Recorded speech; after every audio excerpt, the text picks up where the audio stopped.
Okay, good. Well, welcome to the day of the public hearings into the ACU inquiry into price gouging in Australia. I want to acknowledge the traditional owners, the Wurundjeri people of the Kulin Nation, and to welcome to the day of the public hearings into the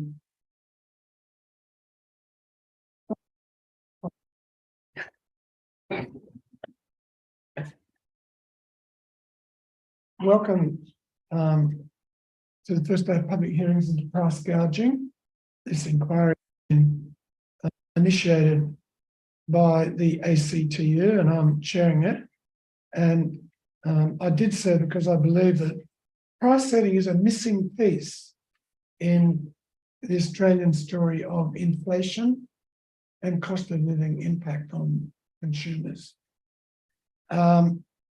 And I also think it's important to hear a broad range of voices, not just experts, on the impact of inflation, higher prices, on the actual cost of living and the experience of ordinary Australians. When economists and experts and governments talk about inflation and high prices, they tend to focus on everything except the prices. They talk about interest rates, government deficits, exchange rates, wages, supply drivers. I want to focus on the immediate prices, what's driving them, how are they set, are they fair or unfair, would they survive if there is true competition, and so on. And I want to hear also about the actual impact on people's lives.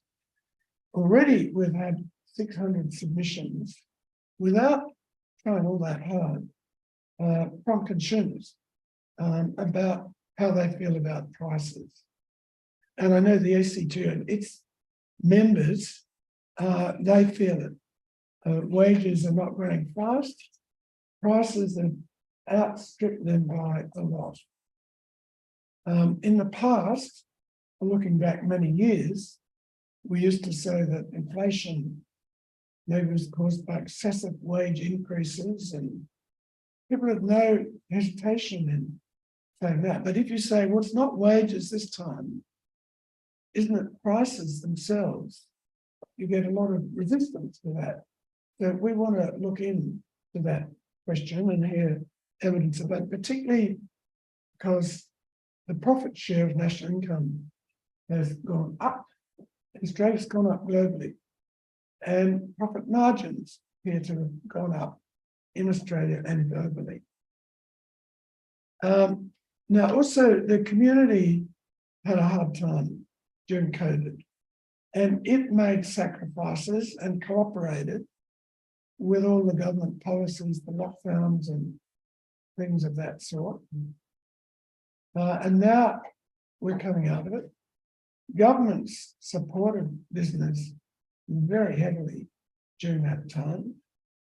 And now it's time to make sure that business carries its weight, does the right thing by us, and doesn't add that extra bit to prices.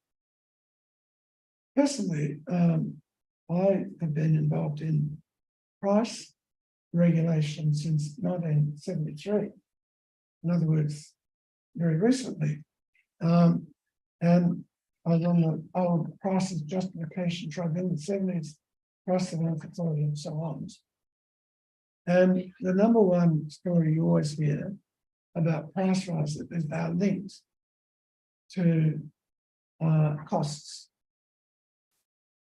And business people often legitimately claim that, but they tend to neglect the bit they add on, the profit margin, and whether it's the same as ever or it's gone up, and whether, in fact, a cause of the current inflation is higher prices themselves.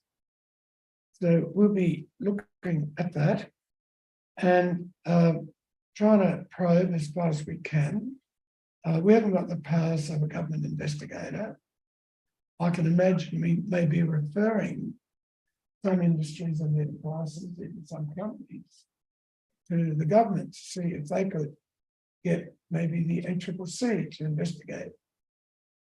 The ACCC doesn't really have powers to go on fishing trips regarding prices. It needs a referral from the government. That's the background to this inquiry. The term price gouging is used by the ACTU, and I take that to be something to talk about during the inquiry, but I think of price gouging as when prices are well above what they would if there was competition, when they are well above costs and a reasonable profit. That's when I start thinking gouging. It could be short term. There's a supply shortage and prices are jacked up, or it can be longer term. As some industries maybe with it permanently very high prices that don't seem justified. So against that background, I open this inquiry and I call our first expert presentation from the Australia Institute. We have right here with me Greg Jericho, and I think online, Greg, what do we have? Jim Stanford, the Director of the Centre for Future Work. Right, thanks very much. So please. I'm here, Professor. The hosts have stopped my video, so if they could start my video again, that would be great. Then we can see each other. Right, good. Excellent. Thank you, folks. So, There we go. so I have received your report. I think I got it yesterday. I went through the whole thing. It's very impressive. And I'm going to ask you to talk a minute, but very substantial. It'd be impossible to cover in half an hour. So I'm going to ask you whether Greg or Jim or both to talk for about 10 minutes on the high points, and I'll ask a few questions. I just note that it is a very thorough piece of research. It brings out that there's a lot of international serious research showing high increased profit margins and that prices contribute seemingly to the high inflation everywhere in the world. Price-led inflation. For the nerds and eggheads here, there is quite a good description in there over how over the methodology and the factor decomposition of price rises and so on. Methods respectable. There's also quite a lot of discussion in the submission about what factors other than demand cause inflation. So traditionally, the biggest cause of inflation has been on the demand side, basically monetary policy, maybe fiscal, other things.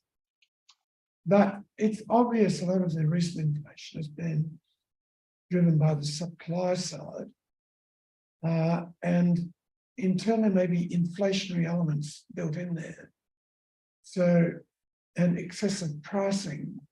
So this submission goes into that quite a bit. And also, yeah, there's quite a bit. There are also some policy suggestions which you can talk about. Yeah. So having said what you're going to say, I'll now ask you to speak. Thank you. 10 Thank you minutes. very much, Professor. We'll take you on our team any day. You did a very able job summarizing our submission. Okay. And I'm deeply honored that you've read it and taken it so seriously. First of all, let me introduce myself. I'm Jim Stanford. I'm the economist and director of the Center for Future Work. And then I'm joined today by Greg Jericho to your left. Greg wears two hats on his pointy head. One is policy director for labor market and fiscal issues at our Center for Future Work. He's also the chief economist at the Australia Institute, which is the institution that we partner with in all of our activities. And we'll share the duties in this conversation today. Thank you, first of all, Professor, to you and the team for undertaking this initiative and the opportunity to participate. You're quite right in your opening comments that we need to hear a broader range of perspectives and experiences in talking about inflation and price setting and its impacts. And I'm really grateful to the ACTU and yourself for undertaking this initiative. Our submission, as you've already hinted, in a way aims to provide some macroeconomic context for this inquiry. In essence, showing that price gouging, as you have broadly defined it, has indeed occurred. We have seen a phenomenon where companies have charged prices well in excess of the normal cost of production, including a normal profit margin. And that has been the dominant force in the initial upsurge of inflation that followed the reopening of the global economy after the COVID lockdowns. And it's important for us to confront that problem, first of all, to acknowledge it, which is controversial in Australia, not everywhere, but certainly in Australia, then to confront it and think about how to address and reverse that trend in order to bring down inflation effectively and fairly in the future. So in other words, I just want to start by saying that I think that the terms of reference and the vision of this inquiry is absolutely backed up by macroeconomic data and analysis. In other words, you're on the right track here. I will point out, you've indicated some of what our report that we've submitted. We've submitted it online, and I think Greg has some hard copies as well for anyone in the audience who's interested. Includes a number of things. First of all, we have reviewed earlier research that our center has published over the last year, right from the beginning of this post-COVID inflationary episode, on the disproportionate role played by higher profit margins in causing that inflation. And we have shown that research and the new data that we've provided you today that the nature of this inflationary cycle, as you hinted, is very different than the 1970s and the 1980s and the so-called wage price spirals of years gone by. During this cycle, unlike in the past, wages lagged the increase in prices. They did not lead the increase in prices. Real wages fell because wages were growing less rapidly than prices, and profits surged. All of those are fundamentally opposite to what occurred in the 1970s and 1980s. So right off the bat, we should be suspicious about the kind of rote reapplication of policy remedies from that earlier time. Various terms have been developed to describe this phenomena. We call it profit-led inflation. Other researchers internationally have used the term sellers inflation. You mentioned price inflation, or some call it price inflation. But whatever it's called, the phenomenon is recognizing that companies have, in many industries, the proactive capacity to set prices rather than just accepting and a disciplined, anonymous market clearing price for their output. We do review, as you noted, a wide body of international research, over 35 papers we have summarized in our report, using methodology very similar to our earlier research, and usually coming to identical conclusions, namely that in Australia and other industrial countries, record corporate profits after the reopening of the economy after COVID lockdowns were the dominant cause and the major distributional reflection of that post-COVID inflation. And this is not coming from, a bunch of left-wing rabble-rousers, this research. You'd be surprised at some of the groups that have put out studies exactly comparable and parallel to ours, including the OECD, the International Monetary Fund, the Bank for International Settlements, the European Commission, several central banks, all following similar methodology and trying to understand and document the nature of post-COVID inflation and the unique role played by profits and prices being set higher than costs.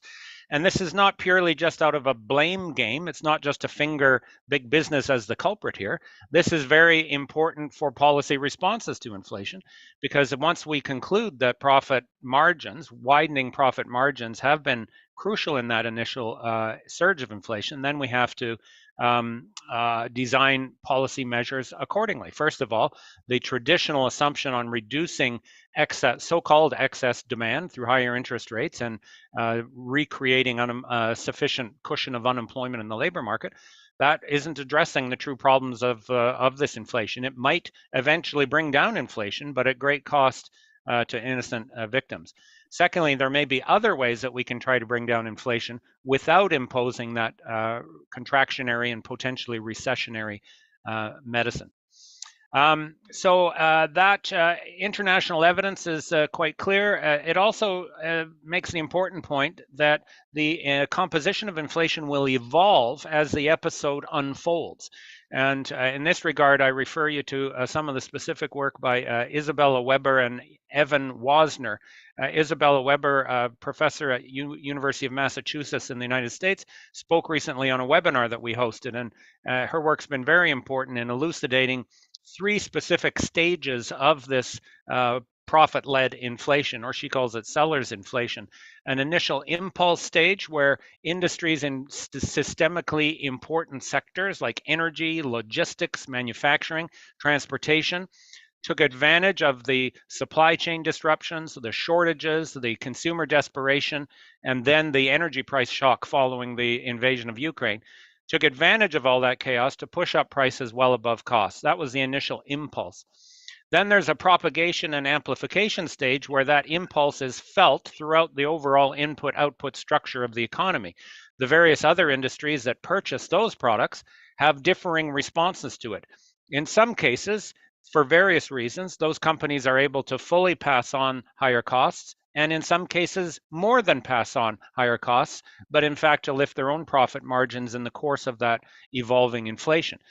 Perhaps taking advantage of factors like inadequate competition or undue concentration in those industries, perhaps taking advantage of consumer psychology and consumer confusion. When consumers see prices everywhere rising rapidly, they may not be as cognizant of the fact that some of those price increases are not legitimate, and thereby push back and shop around. And that's all in the context of the overall evolution of political economy, if you like, since the 1970s, Professor, when you were involved in the first instance in price regulation. The power of companies in general in society and the countervailing influence from trade unions, government regulation, and other forces has changed a lot. And many of the reports that we review in the research indicate that helps to explain why this response to the inflation after COVID is very different, again, than in the 70s and 80s. In the 70s and 80s, companies felt pressed by higher costs and their profit margins fell. In the 2020s, companies saw an opportunity to increase their profit margins, and they were able to do so. I want to stress, first of all, you indicated that even acknowledging the role of profits in inflation is controversial, and that has certainly been the case in Australia. We've encountered very loud critiques of some of our research. I wouldn't say effective critiques of our research, but certainly loud critiques of our research from those who do not want to acknowledge the proactive capacity of companies in many industries to set prices and the role of profits in explaining this recent inflation.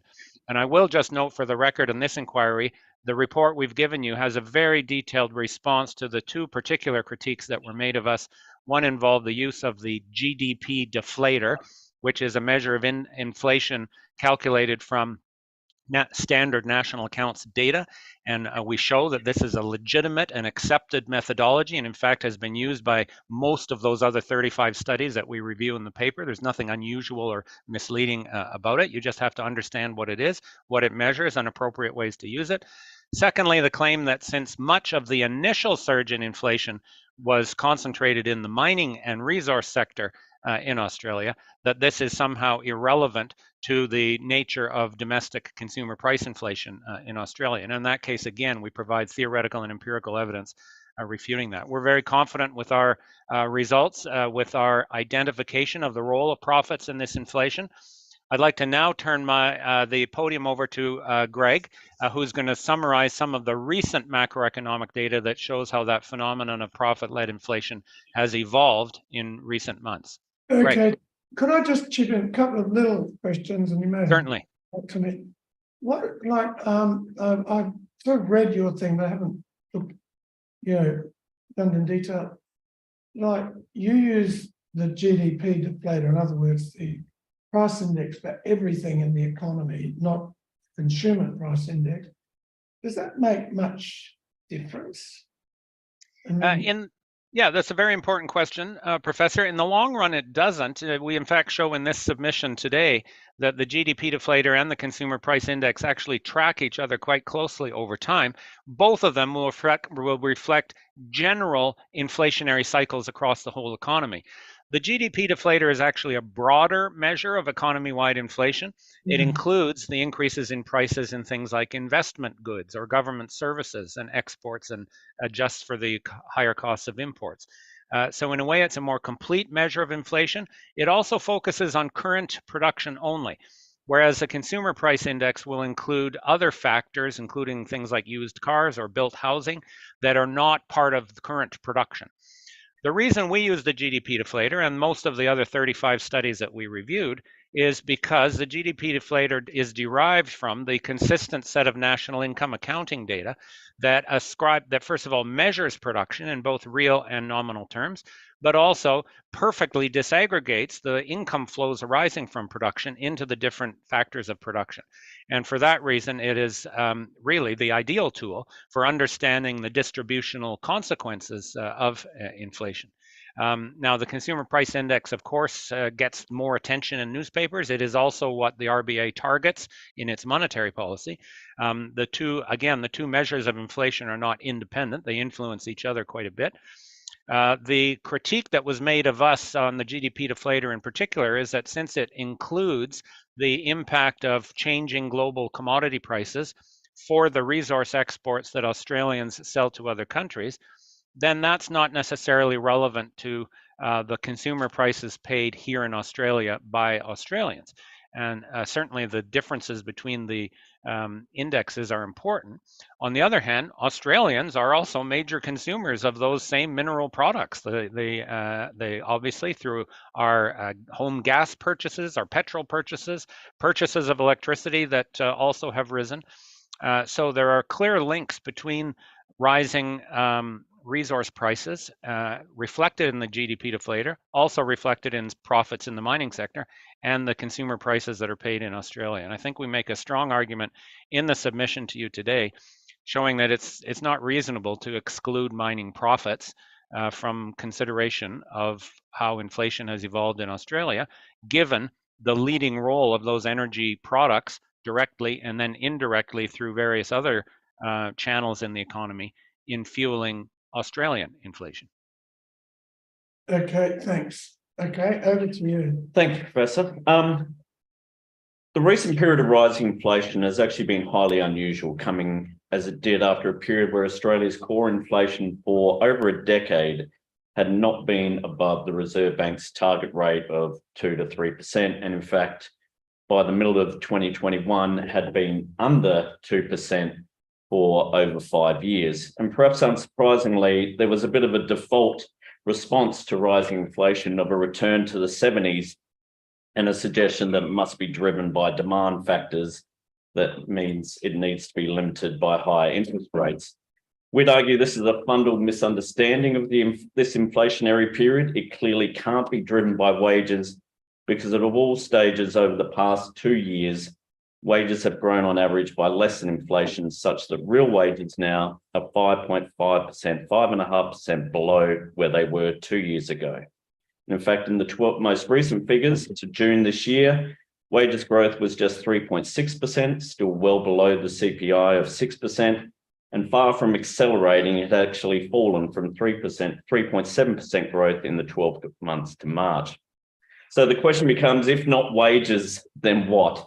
Well, our research has revealed that, as Jim pointed out, the initial surge of inflation beginning in mid-2021 was closely associated with a surge in price pressures, mostly coming outside of the end of the lockdown of COVID and then Russia's invasion of Ukraine, which enabled companies in some key industries such as energy, logistics, manufacturing, construction to significantly boost profit margins coincident with rising prices.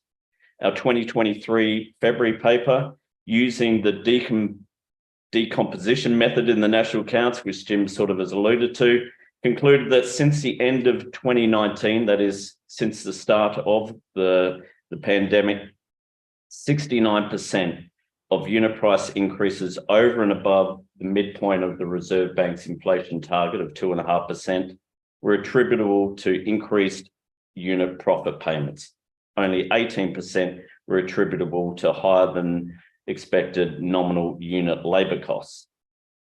Our paper noted that the profit growth was most dramatic in the energy and resources sector, and these findings, as Jim noted, were broadly consistent with early research by both the Australia Institute and other work done by organisations in other countries.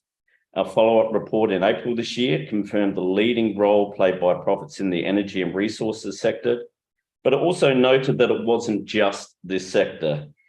We showed that profits in sectors such as the wholesale trade, profits have risen 56% since December 2019, manufacturing, which have gone up 38%, professional and technological services, which have gone up 37%, construction, which have gone up 37%, have all shown an increased share of non-mining GDP since the pandemic, given that nominal GDP in that time had only gone up 27%.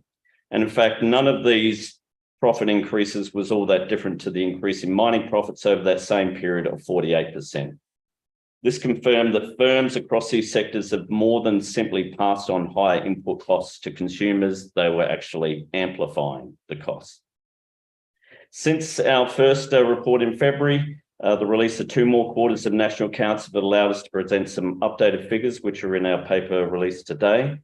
They show that high unit profits have suffered some recent falls in the first 6 months of this year, but they still account for over half, or precisely 56% of the cumulative increase in nominal unit prices in the Australian economy since 2019 that is above what would have normally been expected. Let me just come in now. I did get a question from the media today about what percentage of inflation. So you've come up with an answer that I'll probably be interested in. Yeah, we're essentially arguing that you do expect prices to rise. In fact, we'd expect profits and wages to rise consistent with a 2.5% inflation growth, which is what the Reserve Bank targets. So our research, in a sense, took that as a base and looked at, well, what has been causing the increase above that level? And our conclusion is that 56% of the increase above 2.5% is due to profits, and 35%, or a third, is due to labour costs. The contribution of profits has decreased a little bit in the past 6 months due to a moderation in profits.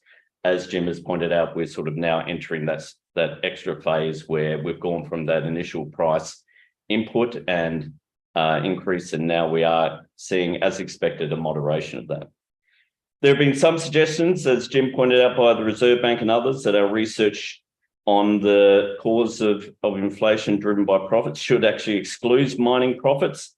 However, doing so would actually exclude over half of all corporate profits in Australia, and obviously doing so would make the impact of profits seem rather less important. We've always argued that mining profits do count, especially in regard to domestic inflation, such as the role played by higher petrol, gas, and electricity prices. And in fact, in the most recent consumer price index in July, electricity prices were one of the main drivers. It seems to us rather absurd to suggest that that does not have an impact from gas prices or other resource prices. The good news for us is that clearly corporate profits have begun to moderate in the first half of this year. And it's important, though, to note that this declining gross operating surplus in some sectors has still left the corporate profit share of national GDP well above the pre-pandemic levels and far above the long-term post-war averages. Unit profit costs since the start of the pandemic have risen by about 27%.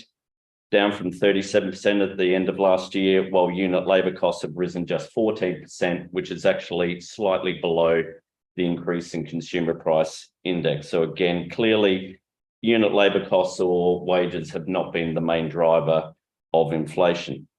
Nevertheless, even that partial moderation of record corporate profits has been associated with a significant deceleration of inflation. Consumer price inflation has slowed has slowed by around half over the last 9 months, from an annualized peak of around 8.9% in the first quarter of 2022, which was mainly led by surging energy costs, to now just 3.4% annualized in the June quarter, which, if we were to, in a sense, have the same growth that we had in the June quarter over four quarters, it'd be around 3.4% annually, which, to be honest, is not that far outside the RBA's target range. Moreover, even in this later stage of the current inflation cycle, with profits stable or even falling and labour costs accelerating, we'd argue it's wrong to conclude that labour has now become the source of inflation. Clearly, the rise in unit labour costs reflects efforts by workers to recoup this lost real income that has occurred purely because of the profit-led inflation. Blaming workers for seeking higher wages now is almost akin to blaming a homeowner whose house is on fire for using too much water to put out the flames. Even as it does now appear to be moderating, this period of inflation, we argue, requires a rethink of our policy, which we're very happy to discuss. Some recommendations in our report include price regulations in strategic sectors, such as energy sectors, fiscal transfers, which would be along the lines of windfall profits taxes on key industries, such as in this instance, the gas industry, which could be combined with cost of living transfers to low and vulnerable households. Competition policy reforms, especially in key areas such as the retail sector, and support for wage increases in excess of current inflation for a sustained period of time from now on to repair the recent real wage reductions. And I'll just now pass back to Jim for a final wrap up, and then we're more than happy to answer your questions. Good. Thank you, Greg, and thank you again, Professor, for the opportunity to appear before you. Key takeaways from our presentation. Number one, price gouging, as you have broadly defined it, is a real thing and has been a key feature of the macroeconomic instability we've been experiencing over the last 3 years. Companies in many industries, not all, took advantage of the chaos of the pandemic and its aftermath to increase prices well above their cost of production. And they were allowed to do so by unique conditions on the supply side. Supply chains were broken, consumer desperation, and an energy price shock. And millions of millions of Australians are suffering because of what happened, particularly through a significant decline in average real wages across the economy. Yet now they're being asked to pay again in the form of higher interest rates and higher unemployment to bring down inflation that they didn't cause. So your efforts to document and confront price gouging, I think, can help to shift the focus of anti-inflation policy in a very helpful direction. So we thank you for this inquiry. We wish you the absolute best with it, and we're glad to today and afterward provide any additional information that we can to support you. Thank you. Okay, well, thank you both very much. I'll only ask one or two short questions. It requires many questions, but we won't do them in the hearing at this stage. I just wanted to mention something you've touched on here. There is, of course, a lot of recent literature, global and local, on the signs of reduced competition, possibly linked to weak antitrust enforcement. And some of that stuff also includes information on profit margins, which not necessarily fully picked up here, but there is another line of literature which is broadly supportive of you, but your value add has been to link it to inflation. Maybe I'll just ask you one kind of obvious question. It seems to me that we have to look ahead. And there is, and actually, I think the point is made by you. There is huge structural change coming.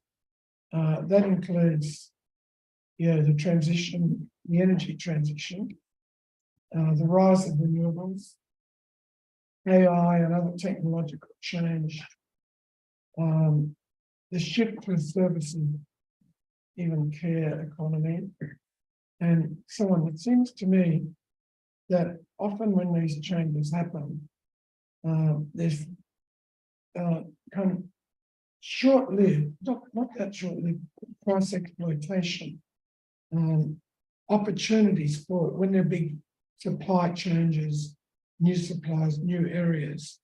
That's often when profits are grabbed, and they need to be looked at also. Any comments? Tim, do you want to go first? You're certainly right, Professor. In fact, when we're discussing the policy implications of our analysis of profit-led inflation at the end of our submission, we do note it would have been useful to do these things earlier in this particular inflationary episode. Things like price regulations in strategic sectors, certainly the longer term task of reforming and strengthening competition policy, and so on. On the other hand, we can't view this COVID experience as a one-off. And you're absolutely right to stress that there are other disruptions coming. It could be another pandemic, that's likely. It could be climatic disasters that we're experiencing with greater frequency. Yes. It could be technological change. It could be geopolitical shocks. Just think about what's happening in the world. So for all of those reasons, I think what we learn from this experience is not just about how do we solve the current inflation in a more effective and fair way. It's also how do we equip our anti-inflation toolbox with more tools than just a gigantic interest rate hammer, which is what we're using right now. And in that regard, I think your highlighting of those potential risks in the future is entirely appropriate, and all the more reason for us to think outside the kind of 1970s, 1980s wage price spiral box in terms of how we both understand this and how we respond to it. Okay, well, look, thank you very, very much. There are many other questions. I may follow through with some, but I want to acknowledge it's a very substantial, well-documented, well-backed up analysis, which certainly, if the critics are there, would require them to say, why not? That's what exactly is wrong with the broad set of conclusions you have drawn. So thank you very much. Thank you. Good. Thank you, Professor. Good luck. Thank you. So I now think we're going to hear from the McKell Institute. So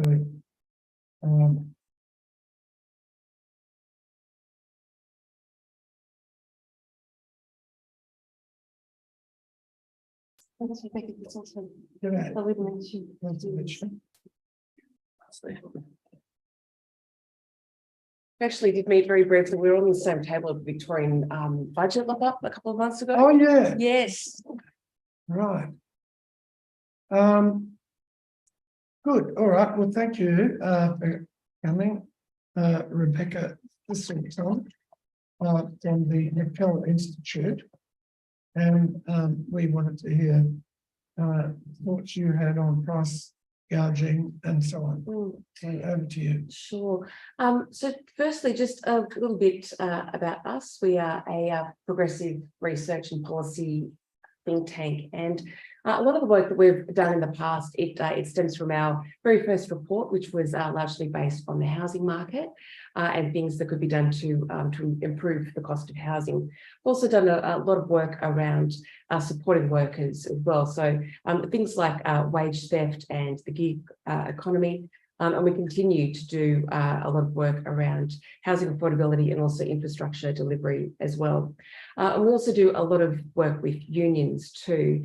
And we really wanted to be a part of this particular process because of the fact that Australians have been living through bushfires, floods, a global pandemic, extreme inflation, and then successive interest rate rises in less than 5 years. all at once. It's really compounding very quickly and having such a big impact on Australian workers. So I won't spend too much time talking about trying to prove that the cost of living is high. I think that's a given. That's why we're all here. And I know that you probably would have already heard about the fact that even the OECD has said that Australia's inflation has been built upon and contributed to more by record profits by large corporations rather than wage growth. But that particular point is something that really stands out to us because it has unfairly trapped Australian mortgage holders and renters in the cycle of being the ones that are paying the higher prices that are inflating these profits to put upwards pressure on inflation. And then the RBA has that one blunt tool to try and curb it, that is to increase interest rates. And so they're paying for it twofold. And it's massively unfair. And I think that it's been really interesting, the fact that the ACTU have taken this approach of putting together their own inquiry and appointing yourself to chair it as well, that they have done that because of what they're hearing from the unions and from their members, that people are getting quite desperate. And that's despite the fact that when the Albanese Labor government was elected, when he was opposition leader, Albo said that Australians would notice the difference of a Labor government on their bank balances. And that's just not been the case. And while the Senate Select Committee into the cost of living has had a look at a number of these issues, they haven't investigated the impact of pricing. So it was in May that that particular Select Committee handed down their interim report. And it was interesting having a look at how they have examined record profits and interest rates and inflation, but it just hasn't been extended to the role of our pricing system. And to us, that is a really big gap that we do hope that the work of this inquiry does shine a light on. But when I was reading through that particular report, I was wondering why we don't have specific price gouging laws, particularly because the US, the market leaders, when it comes to free markets, across 37 states, they now have price gouging laws in place. And in some states, that's purely when there are national disasters or emergencies. But the fact that they even exist at all, and they don't in Australia, was quite interesting. And I'll be referring in a little bit about some work that the McKell Institute has done, not only about the housing market, but also Australians' resilience and our preparedness for future pandemics and natural disasters, because they tend to be areas where people are experiencing price gouging the most, and it starts to have a real impact on people's day-to-day lives. But just to go back to where Australia is when it comes to the lack of regulation around price gouging. And so I started off on the ACCC's website, and under pricing, it talks about Australian prices being market-driven, and it says that price gouging isn't illegal. But what was interesting was the fact that it talks about price gouging in the context of the perception that people have that prices have been unfairly lifted, rather than it being something that actually happens. And so because the ACCC's remit is set by the government of the day, I went to have a look at the statement of expectations from the government, from the ACCC, to see if there was anything there that sort of sets out this, this approach to not regulating pricing. And there isn't actually one available from the current government. I have asked them for it, and I'm hoping to provide that as an attachment to our submission. So instead, I went and I had a look at some historic examples of previous government expectations on the ACCC. And it's clear that a decade or so of successive coalition governments have eroded any sense that price gouging needs to be a part of what the ACCC. And it hasn't always been the case, which you would know better than most. And it was interesting to see the last action that I could find online from the ACCC against price gouging was in the form of some really strong words from Rod Sims speaking out against a particular bakery chain that had been price gouging back in 2012. But having a look at some of the government statement of expectations, and in particular 2019, and it said that the government's preference is for principle-based regulation to take place, and regulation that is about delivering the desired outcomes of government rather than how they want to be ACCC to achieve them. And there is only one clear desired outcome mentioned in that whole document, and that is for the ACCC to deliver on the government's deregulation agenda. So it talks about the need to weigh up activity that the ACCC does against the regulatory burden measurement framework. There's no talk of a measurement of household burdens or the impact of the ACCC's work on people, on consumers, on households, or on voters. So it talks a lot about minimising costs to businesses and really stresses the importance of not compromising commercial activity, and that's it. And I think that's reflected too in the lead up to the last federal election. During the final debate, the then Prime Minister Scott Morrison talked about his concern about the potential for a wage price increase. And he talked about wage price increases potentially fueling interest rates and fueling the cost of living. And it was during that debate that Albo was talking about Labor's plans to help Australians with the cost of living and promised people that they would be noticing the difference in their bank balances under a Labor government. And so I point out the difference between the two there, because the government's role in pricing and what the ACCC is to do to achieve the Australian people needs to be a part of our cost of living solutions. It's been something that my Gen Z friends say. They talk about things not passing the vibe check. And I think this environment where we've got profits driving inflation and consumers copying high interest rates while they're paying the higher prices that are contributing, that doesn't pass the vibe check. And I'm talking about that in the context of Gen Z, because while my generation, the millennials, we're feeling this very hard at the moment. But Gen Zs, they are understandably so angry at the fact that they feel like they will never own a home. They have this eye-watering cost of living, indexation on their HECS debts, and that's before we even start talking about the impact of climate change as well. So for younger people and for the generations after that, for my own children, having a look at where this current environment needs to be a really important part of this discussion as well. We don't want to get into a discussion about pricing and the role of competition versus regulation, because then it starts to become a real philosophical and political debate very quickly. And for punters that are paying prices at the moment at the petrol pump, trying to pay their rent or the rising interest rates, the philosophical debate, it's really irrelevant. What people are wanting to see and what they're wanting to see leadership on is some action when it comes to the cost of living. So going back to the role of the ACCC, at the start of this year, the ACCC said that they would be prioritising the cost of living, and they would be looking at the cost of childcare and the cost of utilities, but there wasn't any mention of a look at pricing and how that's functioning at the moment in and of itself. And we also haven't seen action in terms of having a look at the different ways that legislation has evolved or failed to evolve while the market evolves and while technology is having a really big impact on the way that pricing structures are working too. Just wanted to also touch on the work that the McKell Institute has done around housing and talk in particular about the rental market, because that's a really good example of where decisions have been made in the past around how to stimulate investment into rental housing, but it actually hasn't kept pace with the way things are today, and if anything is contributing to the problems that renters are now experiencing.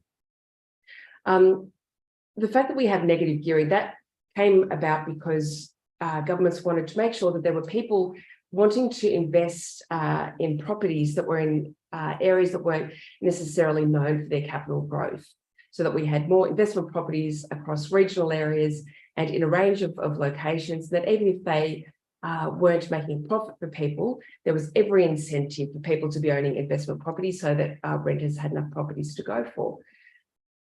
But the combination of negative gearing, as well as people being able to self-manage their super funds and buy properties for them, means that now superannuation and negative gearing is going against the original intention of allowing people to bank superannuation and to provide more rental accommodation. And instead, renters are increasingly feeling the pressure and negative gearing and self-managed super funds now exist purely for wealth creation rather than to be providing accommodation for people. And another example of how government rules and regulations aren't keeping pace with what's happening in the market comes down to short stay accommodation as well. And there's been a lot of talk recently about the need to act and the potential action that might be taken on short stay accommodation. But we really think that there needs to be far more than the odd levy or some tinkering around the edges, because right now it is far more attractive for a property owner to have their investment property on the short stay market than it is in the private rental market. And that needs to change if landlords are to put their property into the rental market and have long-term tenants living there as opposed to having them on a short stay website. So the McKell Institute calls for the short stay industry to be regulated and to be taxed appropriately, and for those properties to be treated as commercial properties. And we also need all tiers of government to be working together in the regulation of the short stay industry as well. And there are some really good international examples that show that regulating the short stay industry really is only effective when you have different tiers of government working together, and also making sure that the rules that are in place are actually being implemented as well. There needs to be a lot of investment into the follow-up of those rules as well. Otherwise, people are really good at finding workarounds too. Nationally, more than 80% of Australia's residential investment properties are all owned by small-scale investors, so what tends to be referred to in the media as mum and dad investors. And there's actually only 1% of property investors in Australia that have 6 or more investment properties, and about 7% that own 3 or more. So it's not as if we have scores of people that have massive investment properties. They do tend to be owned by people that are in the game of owning something for wealth creation, and might have one or two rather than property moguls that are building up huge banks of real estate. But because the ownership of Australia's rental properties is so concentrated within this private ownership market of small-scale investors, whenever we see anything change around the regulations for renters or changes to interest rates, it's the majority of the rental property ownership that's impacted. So everyone starts to change their behaviour and have their decision-making influenced at the same time. And even for a wealthy investment property owner, an interest rate rise is still a rise that needs to be paid for somehow. And we know that over time, what happens with rents does tend to track in line with cash rate. And because we've got a number of factors that have been contributing substantially to a real constriction in the amount of vacancies in the rental market, renters are experiencing things twofold. So they have rising rents, and there's far more competition for rents as well. And renters too are also experiencing all of those other rises around utilities, the cost of living, cost of food as well. And their capacity to be able to actually save for a house deposit is dwindling all the time. The international experience really offers a lot for us to learn in terms of blanket rental controls and things like rent freezes, which have really proven to be ineffectual, because they do tend to keep landlords from updating their properties. And also too, when there's a blanket change that goes against the interests of a large pool of property investors, people do tend to put all their properties on the market all at once. While that might be really good for first home buyers, that would have quite a negative impact and further reduce the amount of vacant properties available. So we do think that there needs to be a far more sophisticated solution in how we try and help renters rather than simply putting a blanket cap across the board. So with that in mind, it was really good to see that in this year's budget, the Albanese government did make it more attractive for institutional investors to get into build-to-rent projects and build-to-buy projects. And we have seen quite a lot of build-to-rent projects crop up, particularly in Victoria, where the planning scheme has been streamlined so that people wanting to build build-to-rent projects are able to get through that process much faster. But at the moment, what tends to be coming onto the market, it's more at the higher end of the market rather than the types of housing that is being built for essential worker communities. We are starting to see more smaller scale developments that tend to have superannuation funds behind them, but it would be fantastic to see what a difference it would make to the overall market if there were further incentives in place for the likes of those super funds that are wanting to get in there and build to rent housing because there's a real market opportunity for it, but also because it really increases the amount of stock available for essential workers. So I live around the inner city, close to all of the universities and around the hospital precinct as well. It is so expensive. It is prohibitive for anyone who is a cleaner at the hospital, working in the canteens there, for many nurses to actually rent a property close by. So we've got people travelling in huge distances every day. And while there are small pockets starting to open up of these build to rent investment properties with 5 to 10% set aside for essential workers, there really needs to be these types of property much bigger scale for that to really have an impact and improve things for renters, particularly for critical workers. The other piece of Mikel research that I wanted to contribute to this inquiry as well was having a look at the impact of extreme weather on the cost of living for people. And the Mikel Institute released a report last year that found that the average annual cost of extreme weather had been about $888 per household every year over the last decade. Well, that might not sound like a lot of money. That's across all households, not just in the areas where there have been extreme weather events. And it also doesn't include things like the intangible costs to things such as fuel or rises to fruit and vegetables. That's just the cost to the taxpayer in terms of what governments are having to spend on recovery. And that's a figure that's going to keep on rising. And Mikel's predictions show that this would rise to about $2,500 by 2050 per household. And again, that would be on top of rising fuel prices and rising fruit and vegetable prices as well. And it was a key point of that report was that the Commonwealth Government has spent far more money on recovery rather than resilience. And when we're spending so much money on relief at those times and trying to get grants to people in the short term to be able to afford things like fruit and vegetables, it simply doesn't make any sense because unfortunately we are in a circumstance right now where it's not about preparing if there are more extreme weather events. We know that more extreme weather events are going to happen. So it just makes far better sense for governments to be proactively planning for that and getting some really strong price gouging parameters in place so that when there are those sorts of pressures, there are rules in place to make sure that that suppliers are able to get fruit and vegetables to communities. But then once things start to even out, that providers aren't able to keep those prices elevated and effectively profiteer off the back of a natural disaster. And we have seen that there has been government appetite to do that before during the COVID pandemic when there was some really exorbitant price gouging happening on PPE equipment.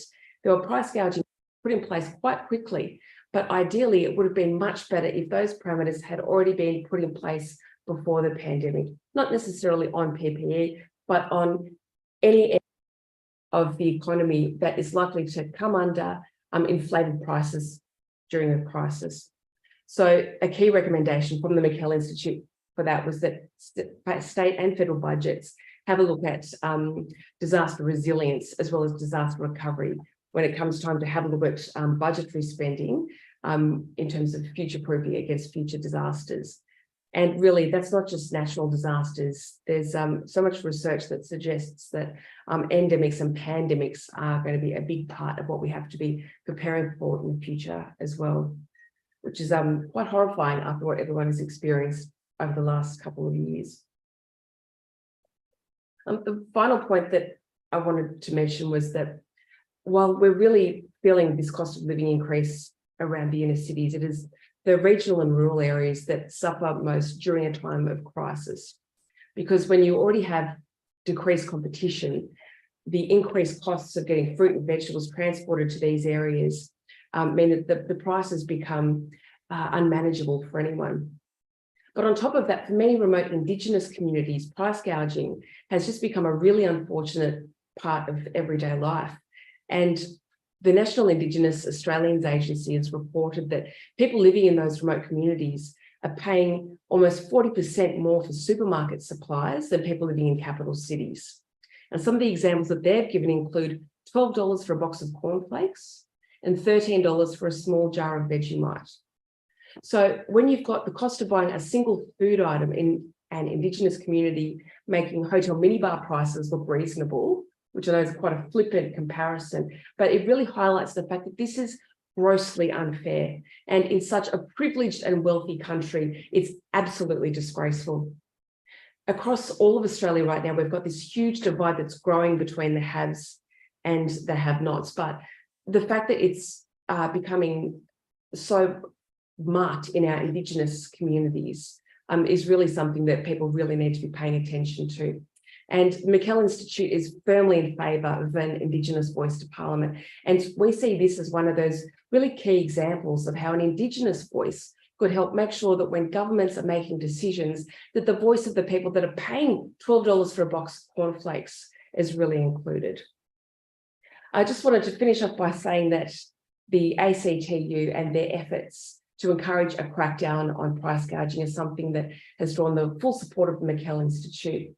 The work of this inquiry really aligns with our values, and we really hope to keep on working with the union and to use our own voice to be calling for greater action to help improve the resilience of our communities for future crises, make housing more affordable, and really ease the cost of living for all Australians. Thank you.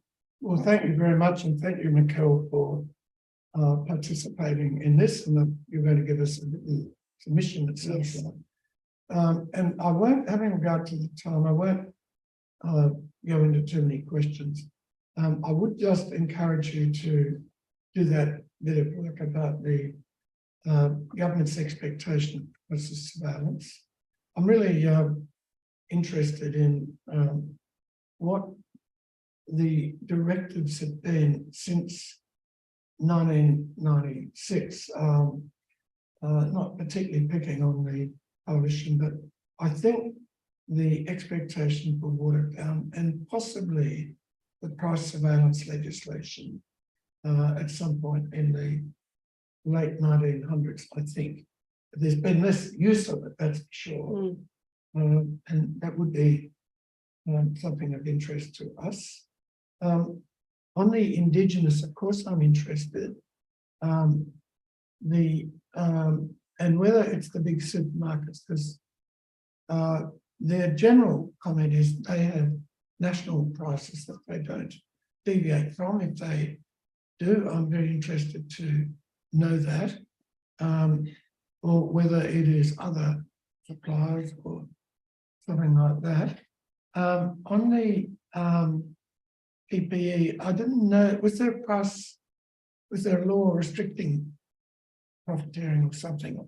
There was, when the government of the day realised what was happening to PPE pricing, there was rules that were introduced quite quickly to be able to crack down on that, which really goes to show that when the government has the will to do it, they can do so quite quickly.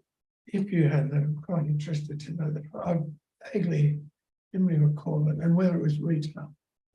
And then on extreme weather, I was interested in those comments, and earlier we just discussed the future emerging situations where there'll be opportunities for price exploitation.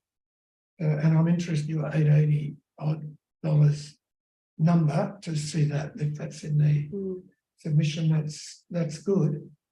Maybe, unless you have anything to add in regard to the time, we will leave it at that.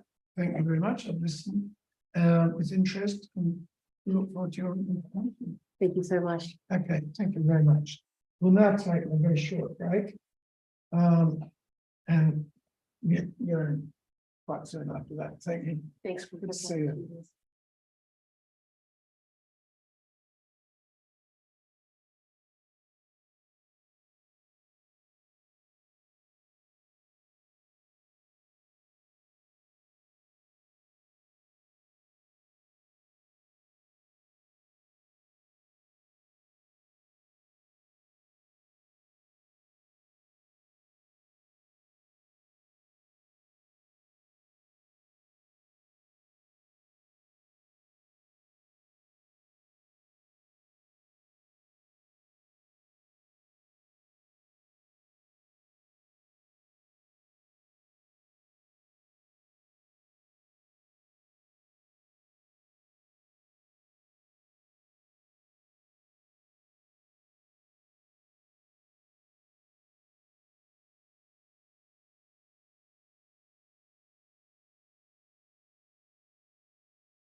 Good. Well, we'll resume the hearing and very pleased that the TWU's here with Mike McNess, the branch secretary for Victoria and Tasmania. That's correct. Good, thank you for coming. And we'd be interested to hear your thoughts on price gouging and price concerns, presumably in your industry especially. So over to you. Thank you. I do have a statement just in regards to good. the aviation industry and our dealings Yeah. in regards to Very Qantas. interested to hear So that. I'll read through that and obviously happy to take any Mm. questions afterwards. Over the last 15 years, Qantas management under Alan Joyce has seen its own workforce as a burden. In recent months, the airline has faced a tidal wave of anger as the public has come to the realisation that Qantas has been treating its own passengers and the tax-paying public with just as much as disdain as its workforce. While airfares have gone through the roof, service standards have gone through the floor. This is not, as Qantas has attempted to claim, because the airline was a victim of a pandemic. Rather, Qantas management sees the opportunity of a global pandemic to accelerate the destructive business model it has employed over the last 15 years. This model has seen Qantas exploit or attempt to manufacture loopholes to suppress wages, outsource workers, and turn good, secure jobs into part-time, casual, transient, and untrained positions. All with the effect of decimating standards and rorting passengers who have never seen the slashed labour costs translate into lower ticket prices. Qantas has taken advantage of Australians, hiding behind sentimental taglines like the flying kangaroo and the spirit of Australia, while systematically ripping away the foundations that built the Qantas brand we were once proud to call our national carrier. Customers are rightly furious that they are forced to pay more for a worse experience, while knowing that the workers they rely on to get safely to their destination are being squeezed and mistreated. Last week, the High Court handed down a historic verdict. Full bench of 7 judges unanimously found that Qantas was responsible for the largest case of illegal sackings in Australian corporate history. The judgment agreed with 2 previous federal court rulings that Qantas had breached the Fair Work Act when it outsourced 1,700 ground service and fleet presentation workers for a prohibited reason, and that was to prevent workers exercising their rights to collectively bargain and to take possible protected industrial action. This case has been widely reported.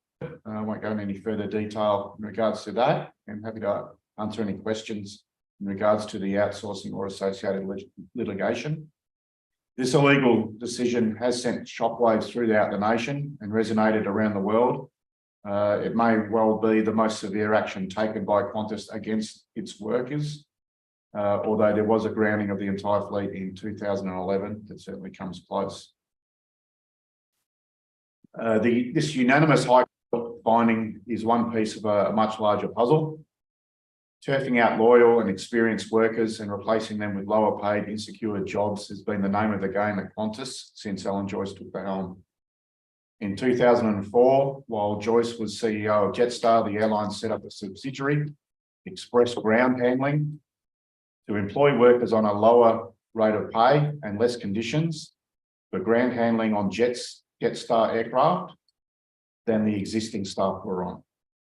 In 2008, after Joyce became CEO of Qantas, the airline set up another subsidiary, Qantas Ground Services, or QGS, to employ part-time workers on lower pay and conditions to perform the same duties on Qantas aircraft as QAL, Qantas Airways Limited.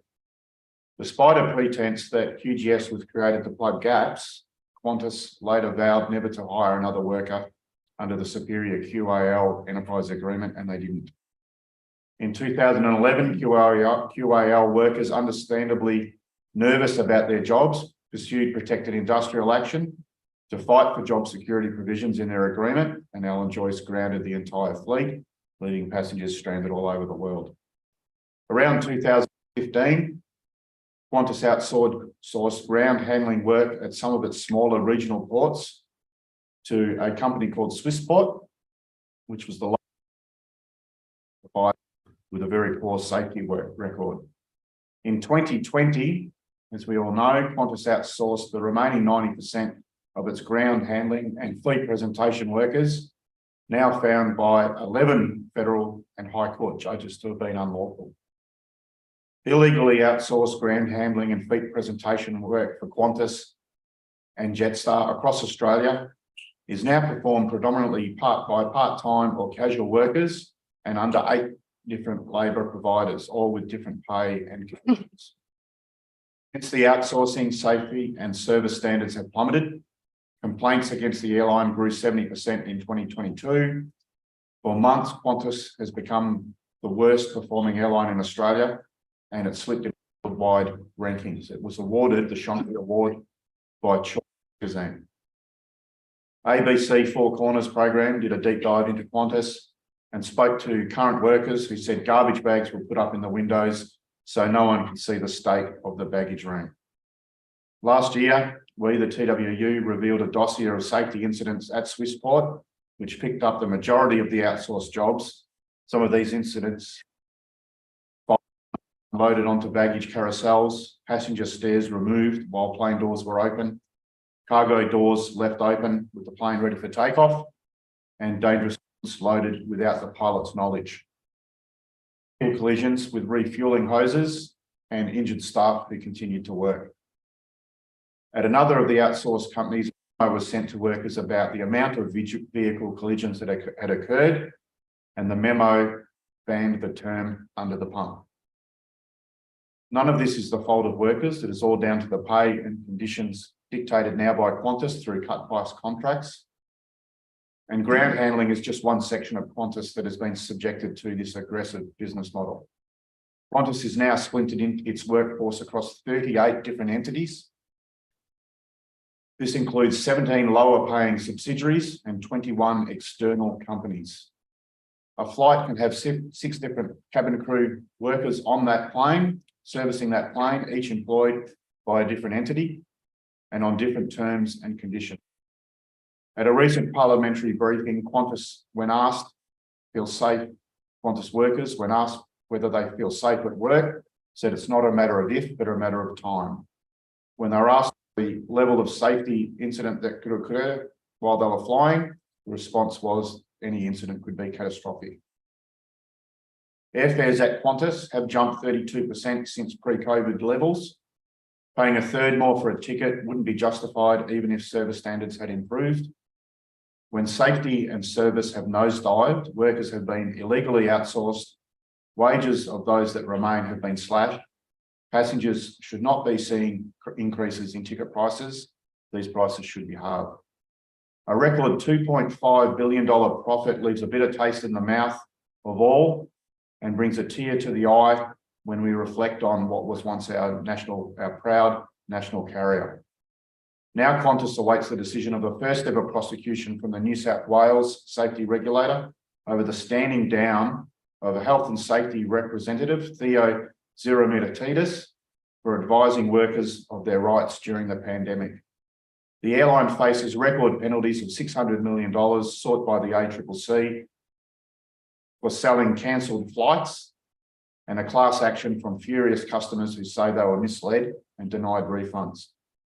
Alan Joyce may have gone from Qantas, but the board, along with the colossal damage that caused by this business model, remain. While 1,700 illegally sacked workers await compensation and thousands of customers await the refunds they are owed, Alan Joyce retires early to avoid scrutiny with a bonus of $21.4 million.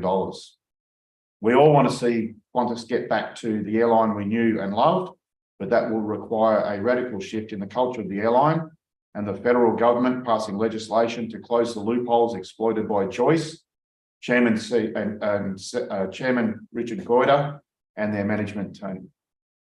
That's the end of my statement. Thank you. Well, thank you very much. And I think we have a record. It would be useful if you could give it to us in that form if you like, or whatever.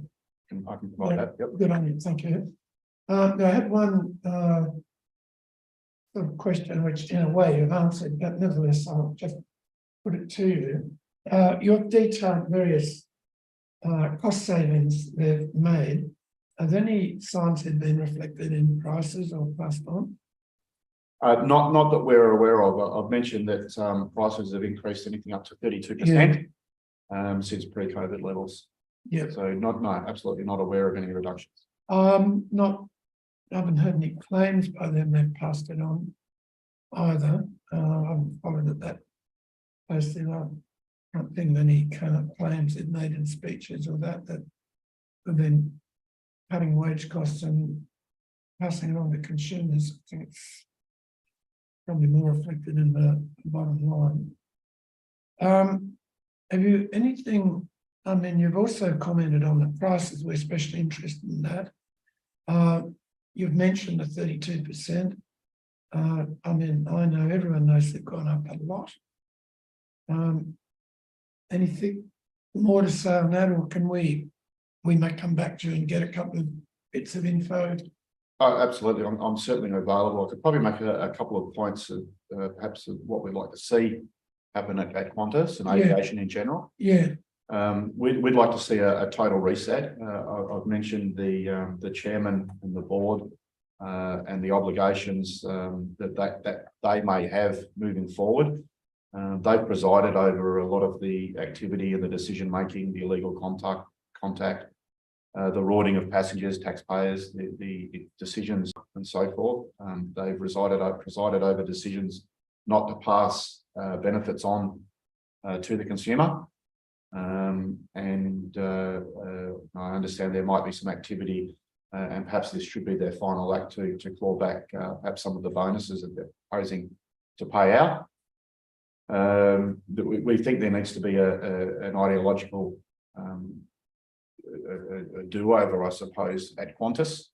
Again, it's an interesting dynamic when we have essentially two major airlines in a country. In many parts of the world, consumers would have 50 to 250 airlines to choose from, and we've got essentially a capacity war that flies between Virgin and Qantas.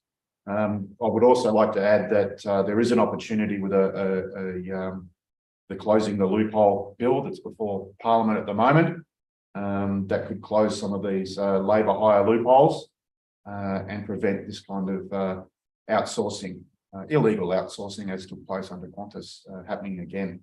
And probably just the last comment is that as a stakeholder in the industry, as a union, as a representative of workers in this country, we'd like to see an independent, safe and secure skies commission that could help oversee many of the standards in aviation and provide some regulation around secure jobs, service standards and the labour decisions that are made in the industry.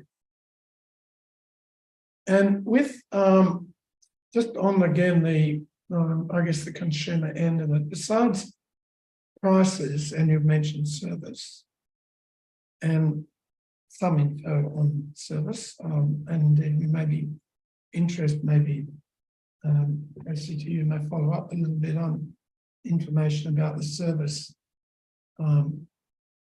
aspect of things, and consumer, so to speak, benefits. I don't know if they've been cut back. I mean, the obvious one there's the frequent liar or flyer or whatever it's called scheme.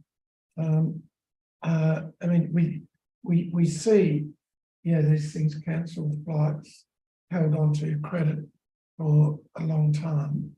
I don't know if there are other things besides all of that. There may be some other things that would be a consumer concern.